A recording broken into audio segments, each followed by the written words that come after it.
ঝটপট মুখরোচক একটা রেসিপি নিয়ে আমি চলে এসেছি বন্ধুরা তোমাদের কাছে। দেখো আজকে রেসিপিটা। হ্যালো বন্ধুরা, আশা করি তোমরা ভালো আছো, সুস্থ আছো। আমিও ভালো আছি।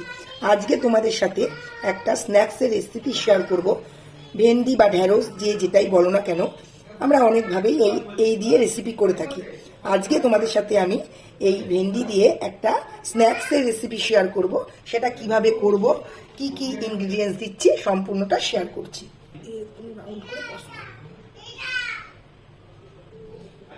এই ঢেঁড়সের মধ্যে বা ভেন্ডির মধ্যে প্রথমে আমি সামান্য বেসন ছড়িয়ে দিলাম।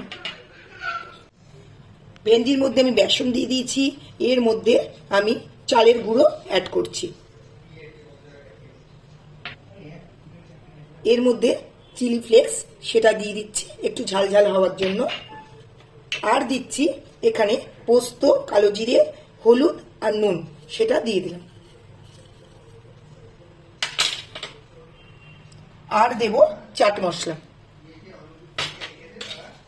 দিয়ে এখন এগুলোকে আমি শুকনো ভালো করে মেখে নেব। এর মধ্যে কোনো জল আমি ব্যবহার করব না। এটাকে সবকিছু দিয়ে মেখে আমি 10 মিনিটের জন্য রেখে দেব ম্যারিনেট হওয়ার জন্য। তো 10 মিনিট পর আমি আবার ফিরে আসছি। এটা 10 মিনিট আমি ম্যারিনেট করে রেখেছিলাম। 10 মিনিট পর আমি এটাকে এইবার ফ্রাই করে নেব। আমি রিফাইন তেল দিয়ে দিচ্ছি। এইটা ভাজার জন্য তেলের পরিমাণটা একটু বেশি দিতে হবে।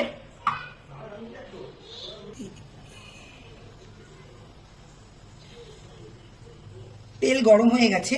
এইবার এখান থেকে আমি অল্প অল্প করে এগুলোকে ভেজে নেব। সিম করে করে হালকা করে এগুলোকে ভাজতে হবে। এগুলো ডালের সাথে খেতেও ভালো লাগে বা চা কফির সাথে খেতেও খুব ভালো লাগে।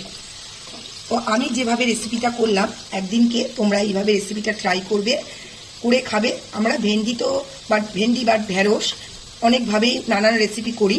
এইভাবে একবার ভেন্ডি ভাজা করে খাবে, এর টেস্টটাও খুব সুন্দর হয়। যেহেতু আমি চালের গুঁড়ো দিয়েছি, ওই জন্য এগুলো খেতে খুব মুচমুচে হয়। আর একটা ভেন্ডিকে সরু করে 4 টুকরো করে কেটে নিতে হবে। বেশি মোটা মোটা করলে এগুলো ভালো লাগে না, ভিতরে সবকিছু ঢোকে না। আমার ভাজাগুলো কমপ্লিট হয়ে গেছে। ভাজাগুলো খুব মুচমুচে হয়, খেতেও খুব টেস্ট লাগে, ডালের সাথেও ভালো লাগে। আমি যেভাবে রেসিপিটা করলাম, একদিন অবশ্যই ট্রাই করবে এবং কমেন্ট করে জানাবে করে খেয়ে কেমন লাগলো। যদি রেসিপিটা ভালো লাগে, ফ্রেন্ডস অ্যান্ড ফ্যামিলির সাথে শেয়ার করো। পাশে থাকার অনুরোধ রইল। আবার দেখা হচ্ছে অন্য কোনো রেসিপি নিয়ে অন্য কোনো দিন। ভালো থেকো সবাই। ভালো, থ্যাংক ইউ।